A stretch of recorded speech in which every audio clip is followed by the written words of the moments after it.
ओम शांति। जैसा कि हमने देखा था कि 31 मार्च 1986 की मुरली में बहुत सारे टॉपिक्स हैं, जिसमें कि फर्स्ट इम्पॉर्टेंट टॉपिक है शुद्ध संकल्प की शक्ति। तो इस टॉपिक को हम डिटेल में स्टडी करेंगे कि इसको हमें कैसे यूज़ करना है और इसका क्या महत्व है। तो बाबा ने कहा कि साथ साथ विशेष रूप में शुद्ध संकल्प की शक्ति से जमा का खाता और बढ़ाना है। शुद्ध संकल्प की शक्ति का विशेष अनुभव अभी और अंतर्मुख बंद करने की आवश्यकता है। तो शुद्ध संकल्पों की शक्ति का अनुभव हम कैसे कर सकते हैं? जब हम अंतर्मुखी होंगे।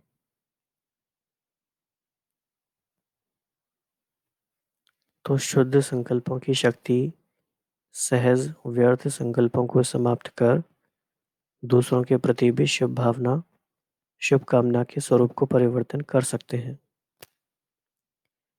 अभी इस शुद्ध संकल्प की शक्ति का विशेष अनुभव अभी व्यर्थ संकल्पों को सहज समाप्त कर देती है।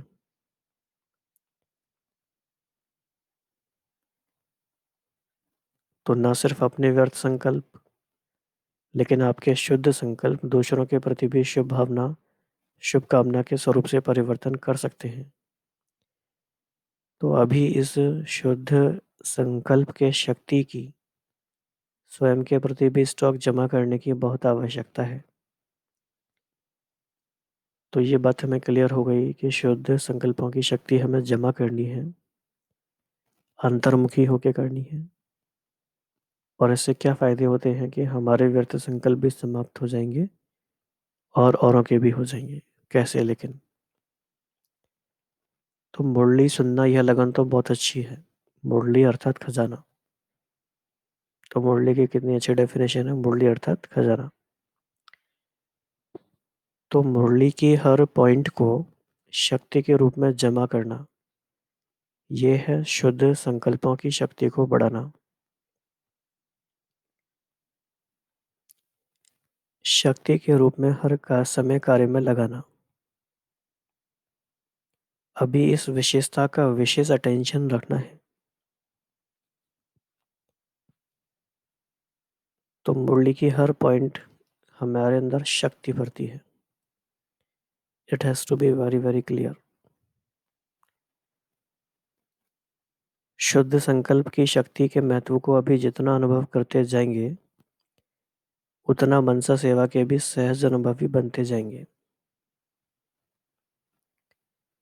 पहले तो स्वयं के प्रति शुद्ध संकल्पों की शक्ति जमा चाहिए।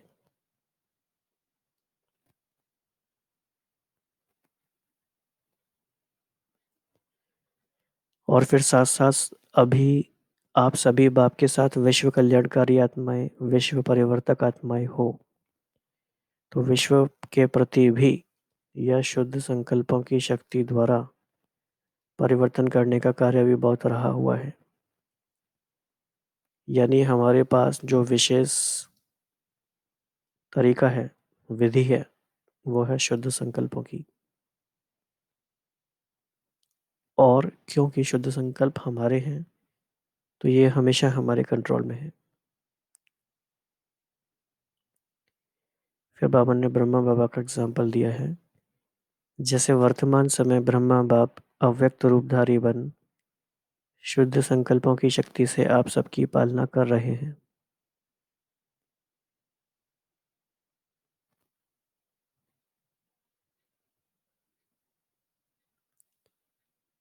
सेवा की वृद्धि के सहयोगी बन आगे बढ़ा रहे हैं। तो यह विशेष सेवा शुद्ध संकल्प की शक्ति की चल रही है।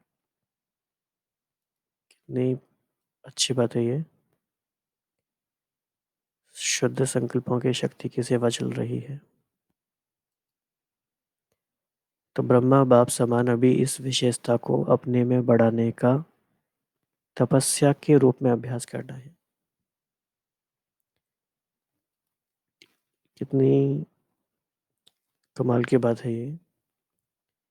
एक तो है कि शुद्ध संकल्प आ जाते हैं हमें, कोई क्लास सुनते सुनते, कोई मुरली पढ़ते पढ़ते, लेकिन उसकी इंटेंसिटी बहुत ज़्यादा होनी चाहिए। इसीलिए बाबा ने कहा तपस्या के रूप में अभ्यास करना है शुद्ध संकल्पों का भी। तपस्या अर्थात दृढ़ता संपन्न अभ्यास। साधारण को तपस्या नहीं करेंगे तो अभी तपस्या के लिए समय दे रहे हैं। तो आज मुरली में बाबा ने तीसरी बार कहा कि ये समय क्यों दे रहे हैं, तपस्या के लिए समय दे रहे हैं। अभी ही क्यों दे रहे हैं? क्योंकि यह समय आपके बहुत काल में जमा हो जाएगा। तो बाप दादा सभी को बहुत काल की प्राप्ति कराने के निमित्त है। बाप दादा सभी बच्चों को बहुत काल के राज्य भाग्य अधिकारी बनाना चाहते हैं। तो बहुत काल के राज्य भाग्य के अधिकारी बनाना चाहते हैं तो बहुत काल का समय बहुत थोड़ा है। ये काफ़ी इंटरेस्टिंग बात है।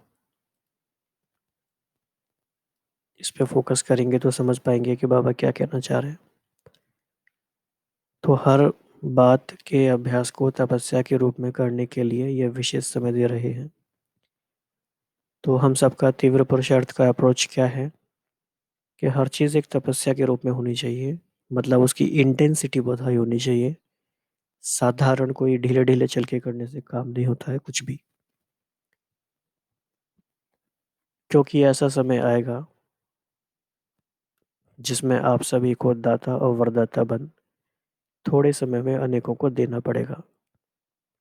तो सर्व खजानों के जमा का खाता संपन्न बनाने के लिए समय दे रहे हैं। तो आज बाबा ने 5वीं बार मुरली में यूज़ किया है कि ये समय क्यों दे रहे हैं। तो ऐसी हर लाइन पे हमें अटेंशन देना है। बाबा ने जहाँ कहा कि बाबा ये समय क्यों दे रहे हैं, तो ये हमने समझा शुद्ध संकल्पों की शक्ति कितनी बड़ी शक्ति है, अथवा कहें तो सबसे बड़ी शक्ति है। हमारी सारे पुरुषार्थ का, हमारी सारी सेवाओं का आधार यही शक्ति है। तो मुरली की हर एक लाइन शक्ति के रूप में हम समाते जाएं, कितना आसान भी है ये, कितना शक्तिशाली भी है। तो ये विधि है और इसी विधि से ही सिद्धि होगी।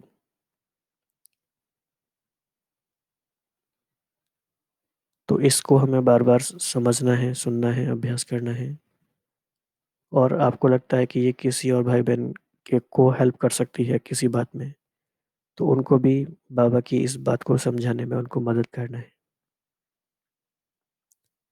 और अंतर्मुखी होकर शुद्ध संकल्पों की तपस्या करना है। और उसके लिए सबसे बड़ी साथी हमारी है मुरली। साकार मुरली और अव्यक्त मुरली, दोनों मुरली। मुरली ही शुद्ध संकल्पों की खान है।